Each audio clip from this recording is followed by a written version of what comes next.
नमस्कार मित्रों, आज मैं बात करने वाला हूं मनोविज्ञान की अवधारणा पर, जो हमारी चौथी अवधारणा चल रही थी, व्यवहार का विज्ञान।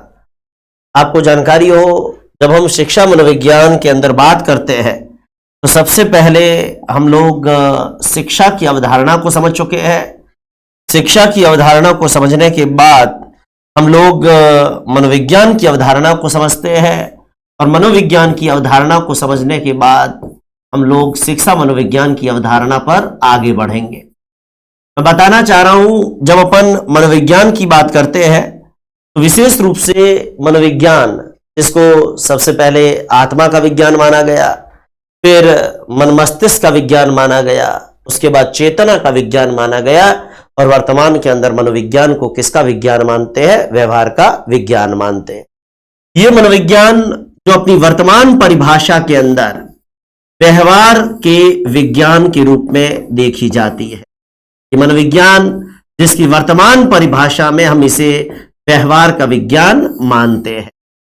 अगर व्यवहार के विज्ञान के रूप में मनोविज्ञान की चर्चा की जाए, मैं कई सारे विद्वानों की बात करते हुए आपको पिछले वीडियो लेक्चर में भी व्यवहार के विज्ञान के बारे में बता चुका हूं।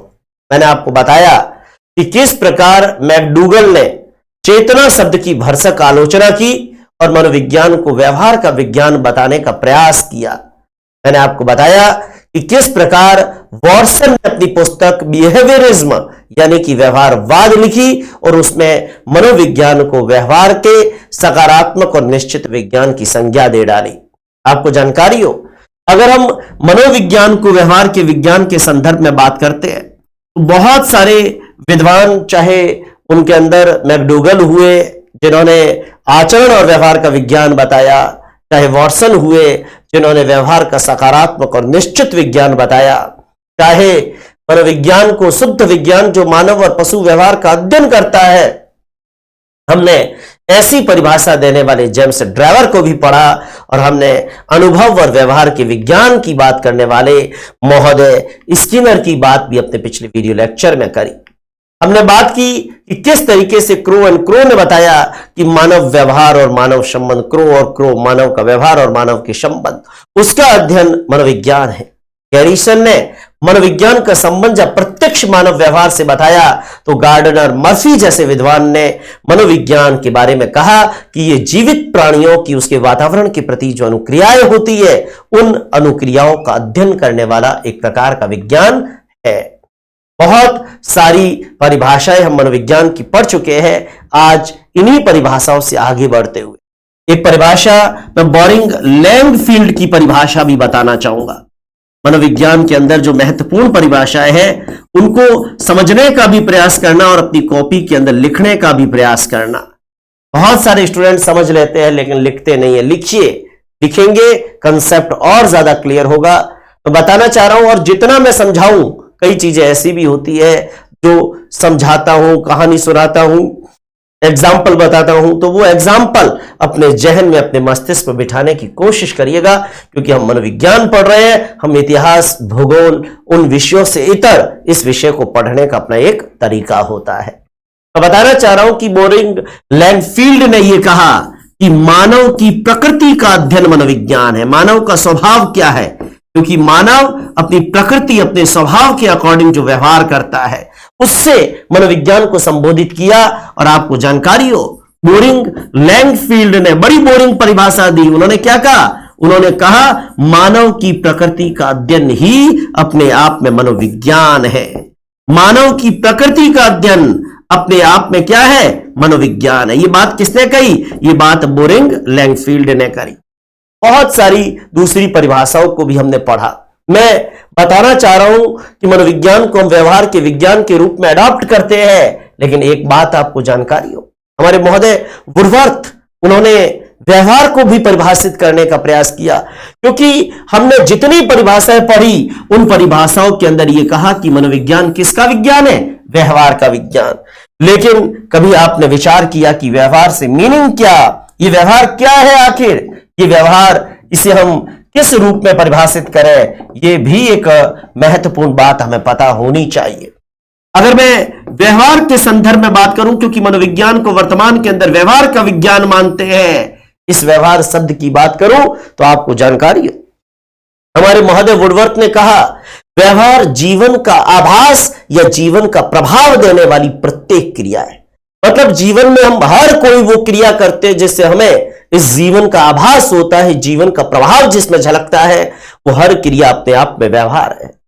वो व्यवहार जिसके अंदर वुडवर्थ महोदय ने कहा कि जीवन का आभास या जीवन का प्रभाव देने वाली प्रत्येक क्रिया, जिसमें संज्ञानात्मक क्रिया है जैसे ज्ञान, स्मरण, चिंतन, ये सब भी, जिसमें भावात्मक क्रिया है जैसे हंसना, आनंद, क्रोध, खुशी, गम, ईर्ष्या, ये भी है, और जिसमें क्रियात्मक, गत्यात्मक क्रिया है, चलना, उठना, बैठना, रोना, हंसना, खाना, पीना, ये सब भी है।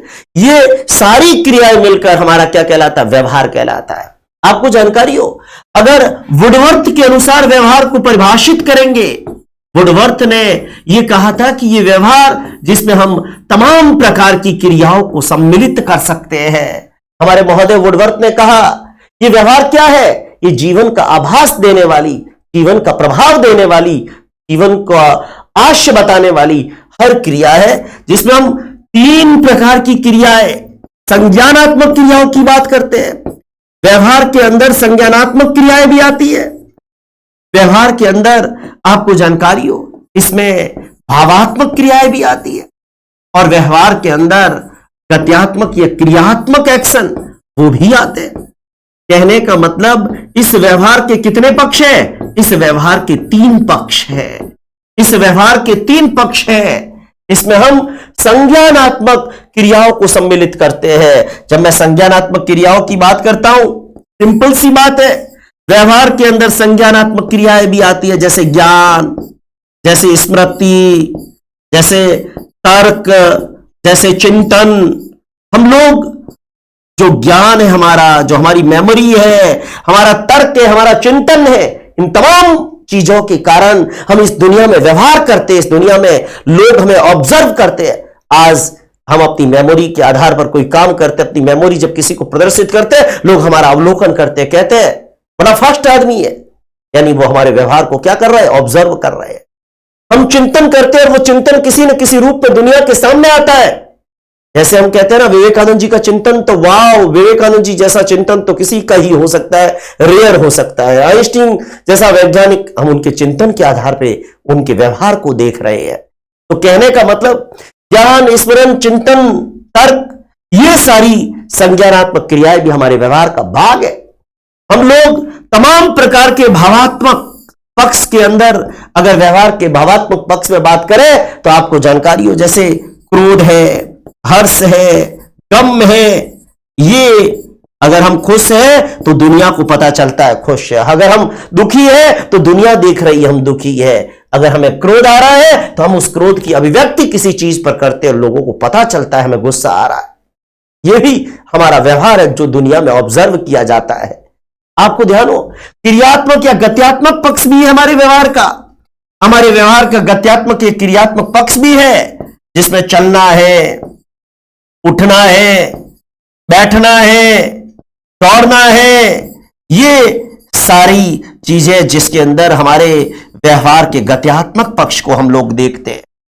आप देखिए, हमारे एक व्यक्ति का जो व्यवहार होता है, उस व्यवहार के अंदर ये तमाम प्रकार की चीजें होती है। और ये बात किसने बताई थी? वुडवर्थ महोदय ने। महोदय वुडवर्थ ने कहा कि किसी भी व्यक्ति के व्यवहार के 3 पक्ष हो सकते हैं, ज्ञानात्मक, भावात्मक और क्रियात्मक। अगर मैं वुडवर्थ की इसी परिभाषा को शब्दों में डिनोट करूं तो मैं बताना चाह रहा हूं हमारे विद्यार्थियों को बहुत महत्वपूर्ण बात हमारे महाशय वुडवर्थ कहते हैं। क्या कहते हैं हमारे महाशय वुडवर्थ? वुडवर्थ कहते हैं व्यक्ति का व्यवहार।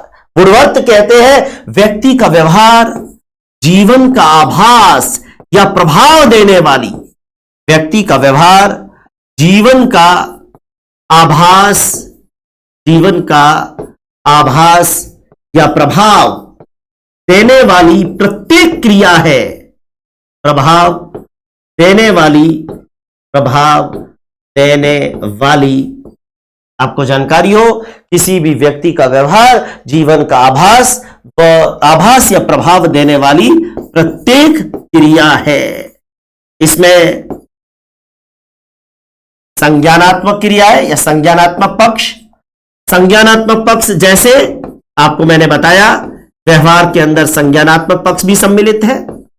इसमें संज्ञानात्मक पक्ष जैसे उदाहरण के तौर पर तर्क है, चिंतन है, स्मृति है, ये संज्ञानात्मक पक्ष है।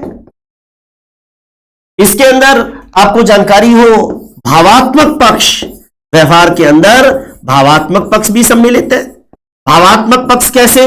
जैसे उदाहरण के तौर पर क्रोध आता है, हर्ष है, गम है, ये हमारे व्यवहार के भावात्मक पक्ष है। तथा गत्यात्मक या क्रियात्मक पक्ष, गामक पक्ष कह सकते हैं। देखिए, मैं आपको बताना चाह रहा हूं, जब भी गामक शब्द की बात आएगी तो गामक कहिए, क्रियात्मक कहिए, गत्यात्मक कहिए, एक ही बात है। चलना, उठना, दौड़ना, ये सब हमारी कैसी क्रिया है? ये गामक क्रिया है। अंग्रेजी में कहते हैं मोटर एक्शन। मोटर मतलब यांत्रिक, मतलब गामक, गति कर, जिसमें गति हो, चलना, उठना, बैठना, दौड़ना, ये हमारी गामक क्रिया है। आपको ध्यान हो, किसी भी व्यक्ति के व्यवहार में संज्ञानात्मक पक्ष भी शामिल है, जैसे ज्ञान, स्मृति, तर्क, चिंतन। भावात्मक पक्ष भी शामिल है, क्रोध, हर्ष, गम। क्रियात्मक पक्ष भी शामिल है, चलना, उठना, बैठना, दौड़ना। ये तमाम प्रकार की चीजें जो है वो इसके अंदर शामिल है। मैं बताना चाह रहा हूं, गामक पक्ष जैसे उदाहरण के तौर पर आप इसके अंदर चलना, उठना, दौड़ना, ये ले लीजिए, ठीक है। आपको ध्यान हो, ये सम्मिलित है इसके अंदर, किसमें? व्यक्ति के व्यवहार के अंदर। किसी भी व्यक्ति के व्यवहार के अंदर ये चीजें सम्मिलित है। आपको ध्यान हो, हमारे महोदय वुडवर्थ ने ये परिभाषित किया। हमारे महोदय वुडवर्थ ने क्या कहा? उन्होंने कहा कि किसी भी व्यक्ति का व्यवहार, क्योंकि देखिए, जब हम व्यवहार की बात कर रहे हैं, और वुडवर्थ महोदय तो ये कहते हैं, मनोविज्ञान ने पहले अपनी आत्मा का त्याग किया, फिर मन मस्तिष्क का त्याग किया, फिर चेतना का त्याग किया, और मनोविज्ञान खुद को वर्तमान में व्यवहार के विज्ञान के रूप में स्वीकार करता है। मनोविज्ञान को व्यवहार का विज्ञान मानने वालों में वुडवर्थ भी आगे थे। और वुडवर्थ ने कहा, व्यवहार क्या है? जीवन का आभास या प्रभाव देने वाली हर क्रिया अपने आप में व्यवहार है। इसमें कॉग्निटिव एस्पेक्ट भी है, इसमें अफेक्टिव एस्पेक्ट भी है, और इसमें मोटर एस्पेक्ट, साइकोमोटर एस्पेक्ट, यानी ज्ञानात्मक, क्रियात्मक और भावात्मक। आपको ध्यान हो, संज्ञानात्मक, अंग्रेजी के अंदर हम इसको कॉग्निटिव में, क्या जरूरत होगी आपको अंग्रेजी टर्म्स भी यूज करूंगा, आपको जानकारी हो। भावात्मक यानी कि अफेक्टिव, भावात्मक, और गामक यानी कि मोटर कह दीजिए या साइकोमोटर कह दीजिए। आपको ध्यान हो, किसी भी व्यक्ति का व्यवहार मतलब बिहेवियर, किसी भी व्यक्ति का व्यवहार या उसके बिहेवियर के कितने पक्ष हो सकते हैं? 3 पक्ष हो सकते हैं, ज्ञानात्मक, भावात्मक, क्रियात्मक। और आपको ध्यान देना है, व्यक्ति का व्यवहार जीवन का आभास या प्रभाव देने वाली हर क्रिया, इसमें संज्ञानात्मक पक्ष जैसे तर्क, चिंतन, स्मृति भी आएगा, इसमें भावात्मक पक्ष यानी क्रोध, हर्ष, गम भी आएगा, और इसमें गामक पक्ष यानी चलना, उठना, दौड़ना भी आएगा। आपको मैं बताना चाह रहा हूं, व्यक्ति के व्यवहार के ये तीनों एस्पेक्ट हमने इस प्रकार से भी पढ़ा, ग्राफिक्स के माध्यम से भी पढ़ा। लेकिन एक बात और बताना चाह, व्यवहारवादी ये मानते हैं, व्यवहारवादी चाहे स्किनर हुए, चाहे पावलोव हुए, चाहे व्यवहारवादी थॉर्नडाइक हुए, चाहे व्यवहारवादी वॉटसन हुए, चाहे व्यवहारवादी मैकडूगल हुए, तमाम जो व्यवहारवाद को मानते हैं, वो व्यवहारवादी ये मानते हैं किसी भी उद्दीपन के प्रति हमारी अनुक्रिया हमारा व्यवहार है। आज जैसे उदाहरण के तौर पर आप चल रहे हैं और चलते चलते आपने देखा कि सामने से बैल आ रहा है, आपने अपनी दिशा को मोड़ दिया, इसका मतलब आपके व्यवहार में परिवर्तन हुआ, और परिवर्तन उस बैल रूपी उद्दीपन के कारण हुआ। आज परीक्षा की विज्ञापन आता है, आपकी पढ़ने की गति बढ़ जाती है, और जैसे जैसे एग्जाम पास में आता है, हम द्रुत गति से अपना रिवीजन प्रारंभ कर देते, अपनी पढ़ाई को तेज कर देते। क्यों? क्योंकि उद्दीपन के कारण हम अनुक्रियाएं कर रहे हैं। हमें भूख लगती है, हम रसोई में जाते और खाने की तलाश करते हैं। इसका मतलब जब भी हमारे सामने कोई उद्दीपन होगा, हम उस उद्दीपन के प्रति क्या करेंगे? अनुक्रिया। आप बैठे हैं टेबल पर, कुर्सी पर, और सामने टेबल है, और आपके कि घर पर माताजी सामने टेबल पर लाकर रसगुल्ले रख दे तो बताइए कितनी देर बिना रसगुल्लों के रहोगे? कंट्रोल करना बड़ी बात है, लेकिन रसगुल्ला उद्दीपन का काम करता है और हम उस उद्दीपन को पकड़ने की कोशिश करते कि रसगुल्ला आ जाए हाथ में और सीधा मुंह के अंदर इसको दबोच ले। इसका मतलब कोई भी उद्दीपन के प्रति जो हम अनुक्रिया करते हैं वो अनुक्रिया हमारे व्यवहार के रूप में प्रदर्शित होती। आपको ध्यान हो, मैं बताना चाह रहा हूं, व्यवहारवादी ये मानते हैं, व्यवहारवादी जो मनोवैज्ञानिक वो ये कहते हैं कि किसी उद्दीपन के प्रति हमारी अनुक्रिया ही हमारा व्यवहार है। व्यवहारवादी, देखो मैंने पर्टिकुलर वुडवर्थ की बात की तो वुडवर्थ के अनुसार एक अलग स्टेटमेंट आपको व्यवहार को परिभाषित करवाया, लेकिन मैं तमाम व्यवहारवादियों के अनुसार अगर सामान्य बात करूं व्यवहार के संदर्भ में तो मैं बताना चाह रहा हूं व्यवहारवादी मनोवैज्ञानिक ये मानते हैं कि किसी उद्दीपन के प्रति हमारी अनुक्रिया ही किसी उद्दीपन के प्रति हमारी अनुक्रिया ही हमारा क्या है? व्यवहार है। व्यवहारवादी मनोवैज्ञानिक ये मानते हैं कि किसी उद्दीपन के प्रति हमारी अनुक्रिया ही हमारा व्यवहार है। बहुत महत्वपूर्ण बात यहां पर ध्यान दें, किसी उद्दीपन के प्रति जो हम अनुक्रिया कर रहे हैं उस अनुक्रिया को ही हमारे व्यवहार के रूप में हम बताना चाहेंगे, व्यवहार के रूप में वो परिलक्षित हो। एक बात तो मैंने पहले भी कही और मैं उस चीज को रिपीट कर रहा हूं, मनोविज्ञान की हमने 4 परिभाषाएं पढ़ी। हमने मनोविज्ञान को सबसे पहले आत्मा का विज्ञान देखा, हमने देखा कि मनोविज्ञान बाद में मन मस्तिष्क का विज्ञान बना, मनोविज्ञान उसके बाद चेतना का विज्ञान बना और फिर मनोविज्ञान अपने आप में व्यवहार का विज्ञान बन गया। आपको ध्यान हो, इन चारों के अंदर सबसे लंबी परिभाषा आत्मा के विज्ञान के रूप में, लेकिन फिर मन मस्तिष्क का विज्ञान भी रहा, चेतना का विज्ञान तो अल्पकाल तक ही मनोविज्ञान को माना गया और वर्तमान में तो हम इसे व्यवहार के विज्ञान के रूप में स्वीकार कर रहे हैं। मैं वुडवर्थ महोदय की परिभाषा को पहले भी मैंने डिस्कस किया था, मैं बताना चाह रहा हूं वुडवर्थ महोदय क्या लिखते हैं और बहुत इंपॉर्टेंट परिभाषा है, ध्यान देना, बहुत महत्वपूर्ण परिभाषा वुडवर्थ महोदय की है। उन्होंने कहा मनोविज्ञान ने पहले अपनी आत्मा का त्याग किया, मनोविज्ञान ने पहले अपनी आत्मा का त्याग किया, मनोविज्ञान ने पहले अपनी आत्मा का त्याग किया, फिर मन मस्तिष्क का त्याग किया। पहले आत्मा का विज्ञान था, उसके बाद मन मस्तिष्क का विज्ञान था। तो मनोविज्ञान ने पहले अपनी आत्मा का त्याग किया, फिर अपने मन मस्तिष्क का त्याग किया, उसके बाद चेतना का त्याग किया, क्योंकि उसके बाद चेतना का विज्ञान था, फिर चेतना का त्याग किया तथा वर्तमान में मनोविज्ञान खुद को व्यवहार के विज्ञान के रूप में स्वीकार करता है। वर्तमान में मनोविज्ञान खुद को व्यवहार के विज्ञान के रूप में स्वीकार करता है। ये इंपॉर्टेंट परिभाषा है, ध्यान देना। मनोविज्ञान के बारे में, उसकी चारों परिभाषाओं के बारे में महोदय वुडवर्थ ने जो बात कही और जो बहुत महत्वपूर्ण बात बन गई, मनोविज्ञान के संदर्भ में महोदय वुडवर्थ ने क्या कहा? मनोविज्ञान के संदर्भ में महोदय वुडवर्थ ने यह कहा, तो बताना चाह रहा हूं महोदय वुडवर्थ की ये डेफिनेशन आपको जानकारी हो। महोदय वुडवर्थ ने मनोविज्ञान के संदर्भ में यह कहा कि मनोविज्ञान ने पहले अपनी आत्मा का त्याग किया। ध्यान देना, मनोविज्ञान सबसे पहले क्या था? आत्मा का विज्ञान था। हमने अरस्तु, प्लेटो, डेकार्ते की बात की है। उसके बाद ये मन मस्तिष्क का विज्ञान, इसको स्वीकार किया गया, जिसमें हम पोम्पोलोजी की बात करते हैं, थॉमस रीड की बात करते हैं, जॉन लॉक की बात करते हैं, स्पिनोजा की बात करते हैं, हॉब्स की बात करते हैं। उसके बाद ये चेतना का विज्ञान बना, जिसके अंदर हमने विलियम वुंट की बात करते हैं, टिंचनर की बात करते हैं, जनसल्ली की बात करते हैं, तमाम लोग हैं। और वर्तमान में मनोविज्ञान खुद को व्यवहार के विज्ञान के रूप में स्वीकार करता है। बाद में 20वीं शताब्दी में जितने मनोवैज्ञानिक हुए 20वीं में और फिर 21वीं में, वो सब व्यवहारवादी है लगभग।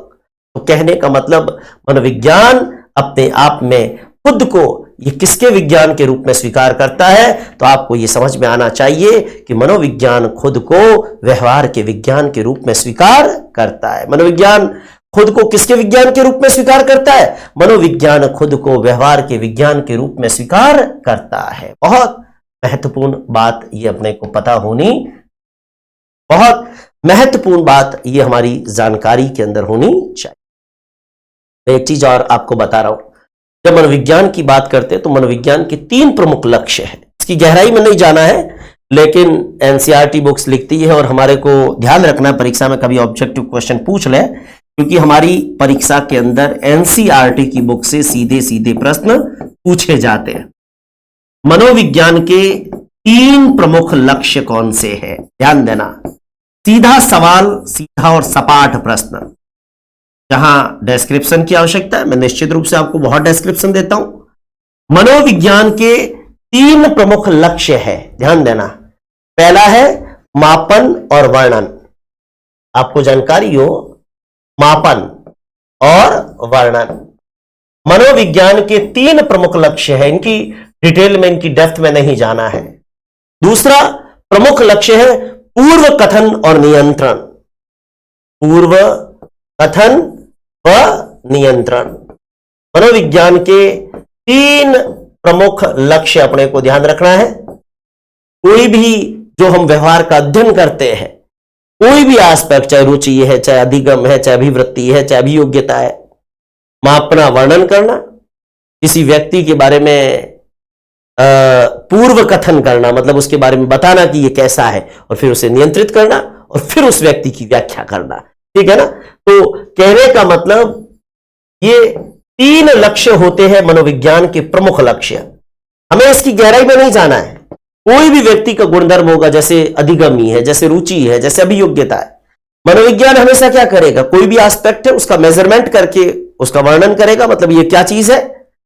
फिर जिस व्यक्ति के जिस गुण का मापन किया, पूर्व कथन और नियंत्रण, भविष्यवाणी एक तरीके से कि ये भविष्य में कैसा है, इसका व्यवहार कैसा है, और फिर कैसा हम चाह रहे हैं उसको कंट्रोल करना, और व्यक्ति के उस गुणधर्म की व्याख्या करना।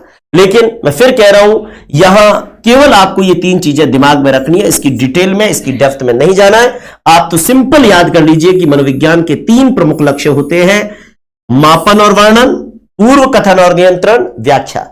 हमें इसकी गहराई में नहीं जाना। देखो, जहां परीक्षा के लिए जरूरी है कि जहां हमें केवल मात्र जो है वो फैक्ट चाहिए, वहां फैक्ट से ही काम लेना है, और जहां समझ चाहिए वहां समझ से काम लेना है। या तो सीधा सवाल आएगा, यहां परीक्षा के अंदर सीधा सवाल आएगा कि मनोविज्ञान का कौन सा प्रमुख लक्ष्य नहीं है, तो मापन और वर्णन है, पूर्व कथन और नियंत्रण है, और फिर व्याख्या है। ये बहुत महत्वपूर्ण बात अपने को दिमाग के अंदर रखनी है। एक बात मैं मनोविज्ञान के संदर्भ में और बताना चाह रहा हूं, आपको जानकारी हो, मनोविज्ञान, हम लोग मनोविज्ञान की प्रकृति और मनोविज्ञान, हमने शिक्षा पर खूब बात की, हमने मनोविज्ञान पर खूब बात की, और मैं शिक्षा मनोविज्ञान पर आऊं, शिक्षा मनोविज्ञान की बात मैं करूं, उससे पहले मैं कुछ बातें आपको और बताना चाह रहा हूं। बहुत महत्वपूर्ण बात, ध्यान देना। मैं शिक्षा मनोविज्ञान की बात आपसे करूं उससे पहले कुछ महत्वपूर्ण बात आपको मैं बताना चाह रहा हूं। जैसे उदाहरण के तौर पर हम लोग मनोविज्ञान की बात करते हैं, और मनोविज्ञान की जब बात करते हैं ना, तो बात मनोविज्ञान के नेचर पर भी होती है, मनोविज्ञान की टेंडेंसी पर भी होती है। और जब मनोविज्ञान की प्रकृति पर बात करते हैं तो आपको जानकारी हो, हम मनोविज्ञान की प्रकृति पर भी बात करते हैं, और हम शिक्षा मनोविज्ञान की प्रकृति पर भी बात करते हैं। तो बताना चाह रहा हूं कि हम लोग जब मनोविज्ञान के संदर्भ में बात करें तो निश्चित रूप से बहुत महत्वपूर्ण लेकिन बहुत संक्षिप्त बात ध्यान रखनी है कि शिक्षा मनोविज्ञान, जिसको हम अनुप्रयुक्त विज्ञान की संज्ञा देंगे और जिसकी प्रकृति पर हम बात करेंगे, लेकिन पहले मैं ये आपको बताना चाह रहा हूं कि मनोविज्ञान खुद अपने आप में कैसा विज्ञान है। मनोविज्ञान खुद अपने आप में विधायक विज्ञान है। मनोविज्ञान खुद अपने आप में जो है विज्ञान की संज्ञा इसको देते हैं, शुद्ध विज्ञान की संज्ञा देते हैं। मनोविज्ञान की प्रकृति में क्या कला है, या केवल विज्ञान है, ये हमारे को समझना होगा और ये हमारे को सोचना होगा।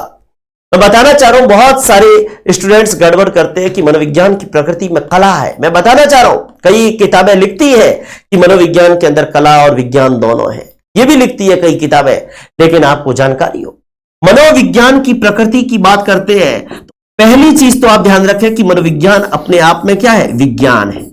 मनोविज्ञान अपने आप में क्या है? विज्ञान है। ये दुर्भाग्य है, ये दुर्भाग्य है कि मनोविज्ञान को हमने कला के रूप में अडॉप्ट किया। इस लिहाज से आप मनोविज्ञान को कला और विज्ञान दोनों कहना चाहे तो कह सकते हैं, ठीक है ना। इस लिहाज से आप मनोविज्ञान को कला और विज्ञान दोनों कहना चाहे तो कह सकते हैं, पर मनोविज्ञान की प्रकृति अगर विज्ञान के करीब 99% है तो कला के करीब केवल कितनी है? 1%। ध्यान देना, इसका मतलब मनोविज्ञान किसके ज्यादा करीब है? विज्ञान के ज्यादा करीब है। आपको जानकारी हो, हमने मनोविज्ञान की तमाम परिभाषाएं पढ़ी, आपने गौर किया हो, हमने वॉटसन की परिभाषा पढ़ी। वॉटसन ने क्या कहा? मनोविज्ञान व्यवहार का सकारात्मक और निश्चित विज्ञान है। मतलब पीछे कहीं पर भी कला शब्द यूज किया नहीं, विज्ञान। आपको ध्यान हो, हमने मैकडूगल की बात की। मैकडूगल ने क्या कहा? मनोविज्ञान आचरण और व्यवहार का विज्ञान है। हमने स्किनर की बात की, उन्होंने कहा मनोविज्ञान अनुभव और व्यवहार का विज्ञान है। हमने ड्रेवर की बात की, उन्होंने कहा मनोविज्ञान व्यवहार का शुद्ध विज्ञान है जो मानव और पशु व्यवहार का अध्ययन करता है। हमने जितनी परिभाषाएं पढ़ी, आपने गौर किया होगा कि उन तमाम परिभाषाओं में मनोविज्ञान किसके ज्यादा निकट पाया गया? विज्ञान के ज्यादा निकट, मतलब विज्ञान ही बताया। यह हमारा दुर्भाग्य है कि जब हम 11th क्लास में आते हैं या फिर जब हम बीए के अंदर आते हैं 11th 12th के अंदर, या जब हम ग्रेजुएशन में आते हैं तो हम लोग 11th 12th के अंदर मनोविज्ञान को आर्ट्स फैकल्टी में पढ़ते हैं, और ये हमारा दुर्भाग्य है कि हम बीए के अंदर मनोविज्ञान को पढ़ते हैं, जबकि हकीकत के अंदर हमारे देश के अंदर साइकोलॉजी ये बीए की जगह बीएससी के अंदर होना चाहिए, साइंस में होना चाहिए, लेकिन साइंस में नहीं है, ये किसके अंदर है? आर्ट्स में है, ठीक है। लेकिन आप अगर इसकी प्रकृति को गौर करेंगे तो आपको ध्यान हो, जेम्स ड्रेवर ने भले ही शुद्ध विज्ञान माना, ये 100% शुद्ध विज्ञान भले ही मत हो, जैसा केमिस्ट्री है, फिजिक्स है, बॉटनी है, जूलॉजी है, वैसा शुद्ध विज्ञान भले ही मत हो, लेकिन फिर भी उस शुद्ध विज्ञान के बिल्कुल निकट है।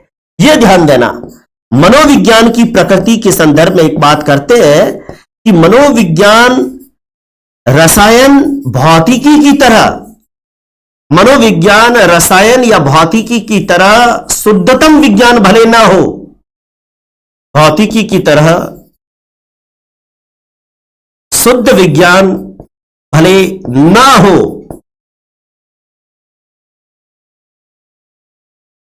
पर यह शुद्ध विज्ञान के अत्यंत निकट है।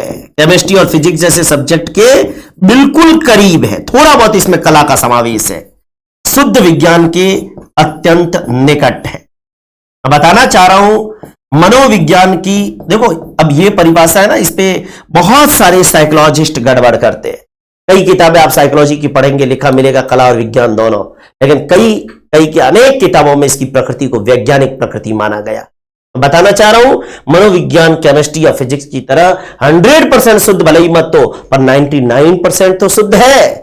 ये शुद्ध विज्ञान के बिल्कुल ही क्या है? निकट है। ये साइकोलॉजी के संदर्भ में एक बात हमें ध्यान देनी है, ये शुद्ध विज्ञान के बिल्कुल ही करीब है। ये मनोविज्ञान जो है ना, ये शुद्ध विज्ञान के बिल्कुल ही निकट है, शुद्ध विज्ञान के बिल्कुल ही क्या है? करीब है।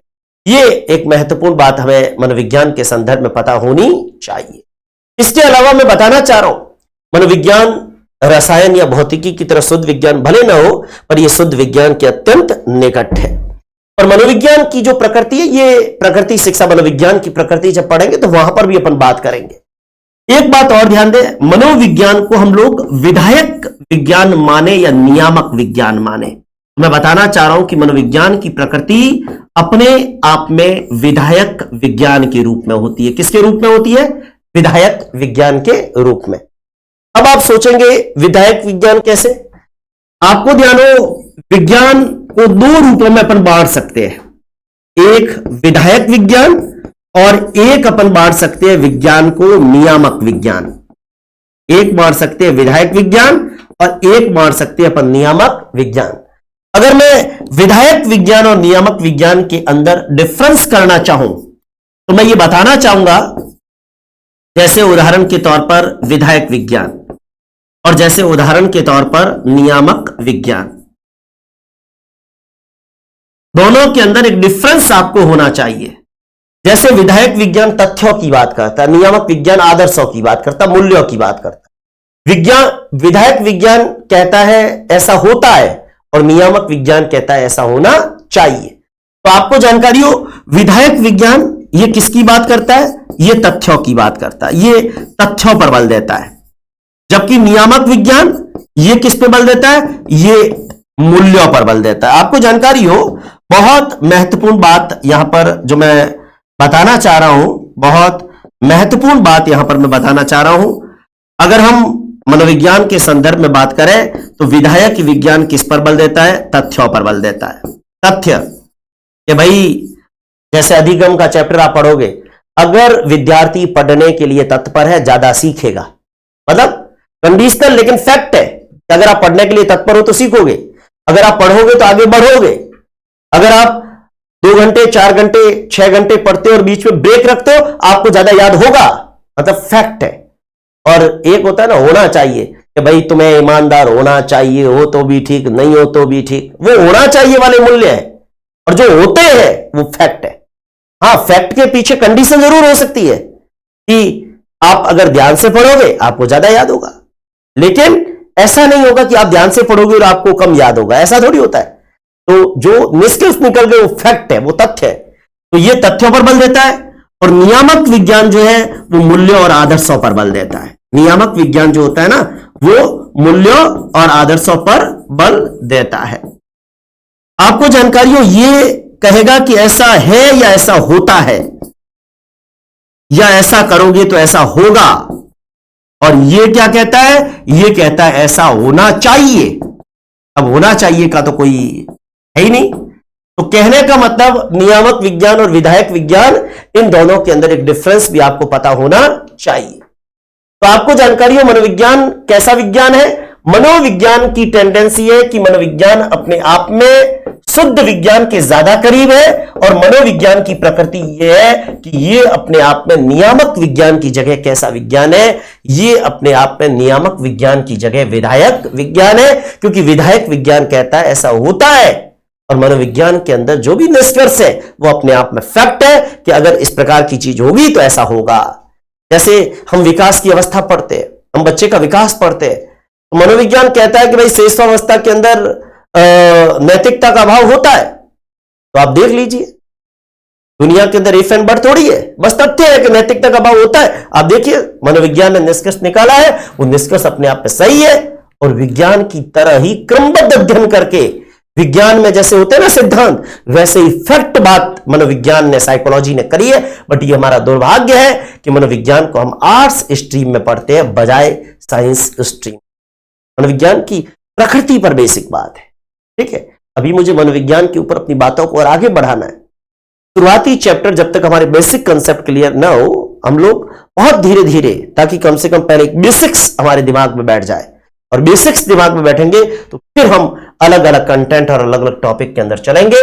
निश्चित रूप से जुड़े रहिए और आगे बढ़ते रहिए। धन्यवाद। जय हिंद। वंदे मातरम।